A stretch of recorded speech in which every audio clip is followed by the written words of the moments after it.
Welcome to Vision ProNotes for October 29th, 2025. I'm Marty Gensius, a faculty member, podcaster, and Apple enthusiast, co-hosting Vision Profiles with Eric Bolden, Dave Ginsberg, and Daniel Burkholder on Monday nights. These brief ProNotes drop in between our weekly Vision Profiles episodes that happen Monday nights at 9 p.m. Eastern Standard Time. And highlight some of the breaking news or concepts that people are talking about during the week regarding Vision Pro and other types of augmented reality and virtual reality headsets. You can generally catch us either on a Monday, Wednesday, or Friday mornings with a ProNote. But again, our live stream is youtube.com/@visionprofiles, Monday nights at 9 p.m. Eastern Time. You can also replay us on YouTube or your favorite podcast app if you just want the audio version of the show. So today's topic, Apple Vision Pro personas. And CNET sat down with Apple to explore the evolution of personas, the Visual Pro's digital representation of users, and what it means for our sense of presence in virtual communication, or telepresence in some ways. This comes from an article in CNET. We'll have the link in the show notes. Apple Vision Pro's best feature is an incredible realistic avatar, with the link so you can go back and look at the article. So why does it matter? This last week, Apple came out with their M5 version of the headset, and at the same time, Samsung came out with their Galaxy XR headset. And each of them have different focus on what personas or avatars should look like. I would say, and you can search this on the internet and you'll see comparisons of the two. Currently, the status of the persona with, or the avatar with the Galaxy XR is more of similar what you see in the Meta versions. They are cartoonish characters. Cartoonish is being too cruel when I say that, but more simulated character cartoon figures instead of drawn from real aspects of the self. Now, you can, with the Galaxy XR, scan and generate a avatar that looks closer to you than the default avatars that are available. I haven't done that yet, but I've seen some video where people have done it. And they're pretty good, but they're still avatars. They have interesting facial expressions that it follows that sort of tracking versus the personas that have been part of Apple's mainstay with it, which are really more photorealistic of what you are and your presence in that way. So it's interesting. I would say check some of those articles or those. I saw some of it on, on Reddit, and other people are comparing both of these.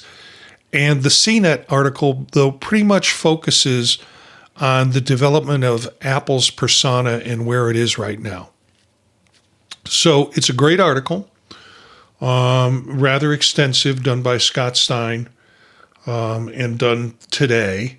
And it, talks a little bit about the background of personas and the M5 vision and how the personas have changed from the first rendition of the software to now into visionOS 26. And they seem a little weird and can seem a little weird because they're disconnected to bodies. But supposedly that is part of the future development of personas with Apple. So again, I would encourage you to take a look at this article that I'm kind of scrolling through in the video. And this includes, some great quotes and some good understanding about it. And it talks about the future and what it could mean in the sense of identity. So, human connection is real important in spatial computing. Apple positions personas as the emotional bridge that makes virtual meetings feel rather human. There is a sense of evolving authenticity. The company views realistic avatars as central to genuine eye contact and emotional cues for remote interactions. Now, remember when these first came out, there was a lot of problems, or should I say, a lot of complaints about what personas really look like. They've gotten better and better. I don't pay that much attention to personas. The people that I know that are engaged in this, like Eric, who's on Visual Profiles with me, really does pay attention to personas and the importance of personas in it.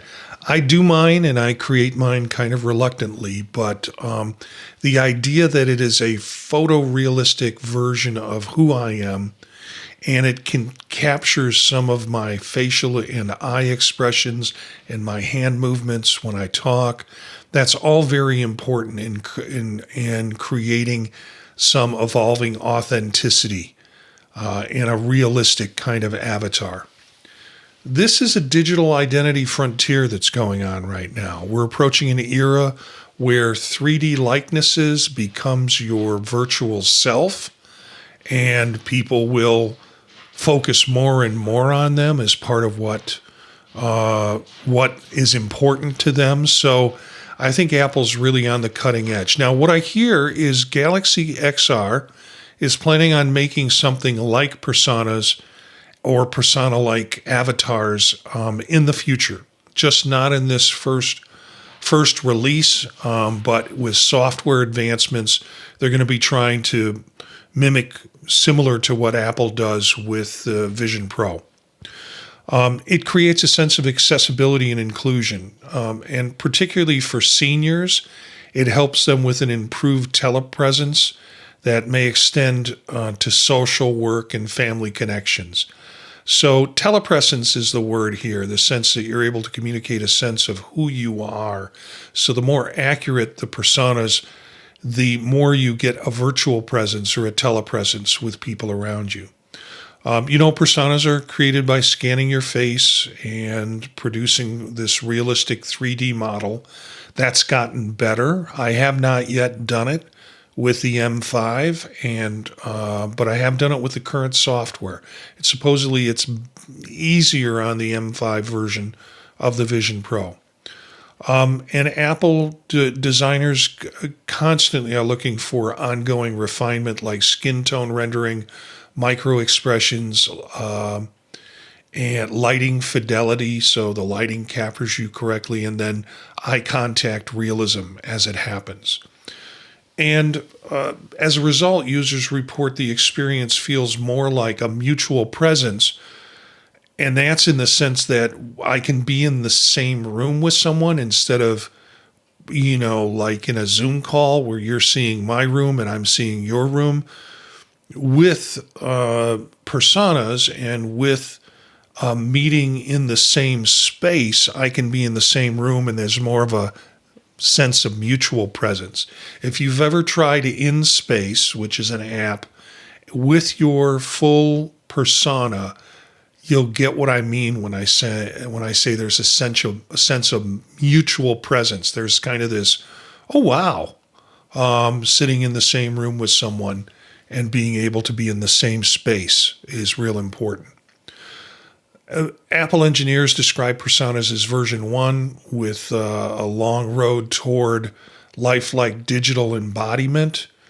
Updates will include group calls that you can do with your personas, shared spatial environments, and again, some of those already exist, and third-party app APIs for a sense of telepresence. So for users, there's this enhanced realism that occurs in a FaceTime on Vision Pro. There's also new environmental lighting controls that you can do with them, improving how your persona appears in various spaces. And there's more expressions and facial tracking that's going on. Subtle smiles, eyebrow movements, hand gestures, those kinds of things. For developer, the toolkits are going to expand to include frameworks for integrating personas into shared space apps. This is going to be really helpful for education, telehealth, and other types of remote work if our personas can meet in the same space. And then also the opportunity to craft presence-aware UXs, blending voice, gesture, and emotional cues. This is what developers will be able to work with. Now, for educators, I'm an educator, potential for authentic tele-instruction or therapy, and I happen to teach counseling. So the therapy simulations using near real avatars seem like an exciting potential for educators, professionals, and in my case, counselors. Now, however, it raises some ethical questions around representation. Who is really there in the sense of, is it your avatar? Is it you driving your avatar?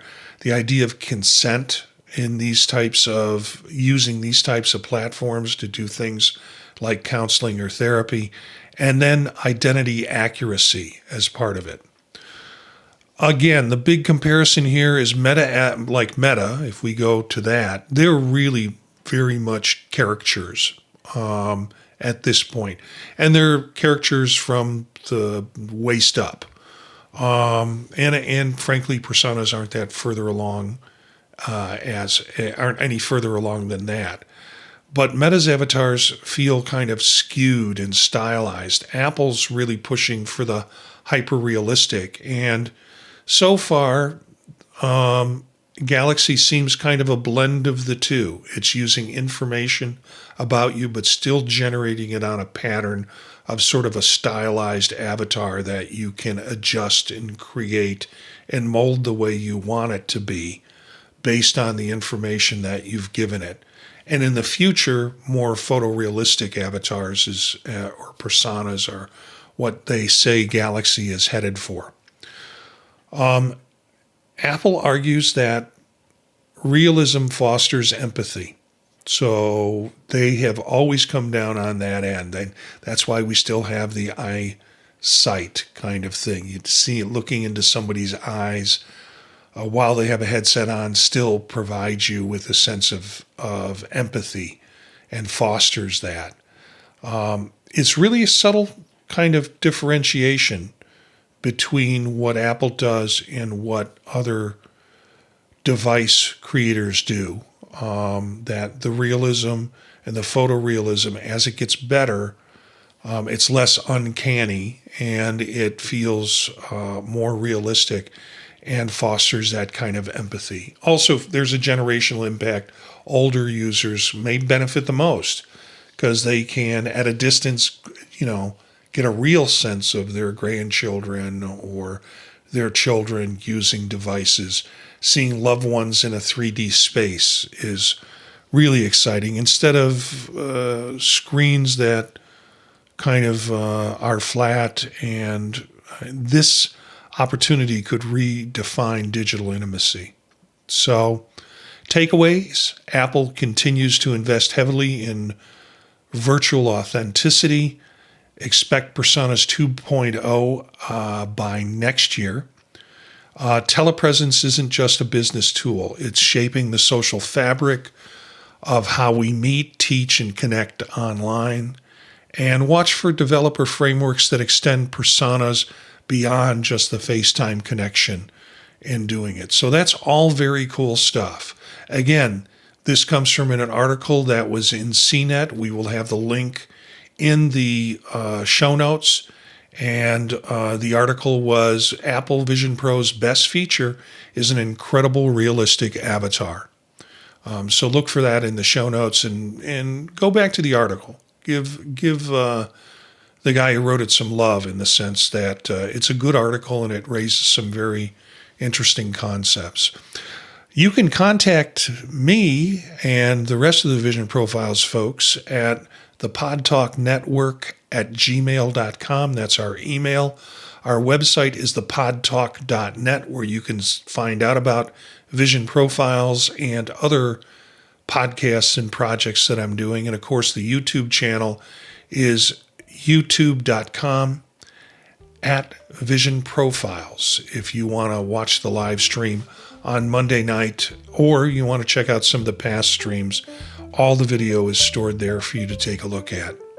So thanks for listening to this ProNote, and hope to see you around. I mean, maybe see your persona around.